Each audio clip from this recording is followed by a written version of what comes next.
প্রত্যেকটা আত্মা আল্লাহর কাছে সংরক্ষিত থাকে। প্রতিটা রুহু, প্রতিটা মানুষ মালাকুল মাউতকে দেখতে পায়। আপনিও দেখবেন, আমিও দেখব। মুমিনদের কাছে এসে মালাকুল মাউত একজন যুবকের বেশে সাদা ধবধবে জুব্বা পরে সুগন্ধি মেখে মুমূর্ষু ব্যক্তির শিয়রে বসে বলে, ইয়া আইয়াতুহান নাফসুল মুতমাইন্নাহ, হে প্রশান্ত আত্মা, উখরুজি ইলা মাগফিরাতুল্লাহি ওয়া রিদওয়ানি, আল্লাহর ক্ষমা আর দয়ার দিকে বের হয়ে আসো। বলা মাত্রই মুমিনের আত্মাটা স্মুথলি বের হয়ে আসে।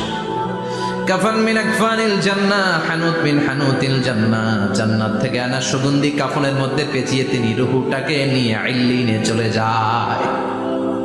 সরাসরি দেখে মালাকুল মাউতকে। আর যারা ইসলাম বিরোধী, কোরআন বিরোধী, তাদের সামনে এসে মালাকুল মাউত ত্রাস সৃষ্টি করে। আগে ধমক, মালাকুল মাউত এসে কাফের, নাস্তিক, মুশরিকদের সামনে এসে এরকম একটা ত্রাস সৃষ্টি করে। ভয়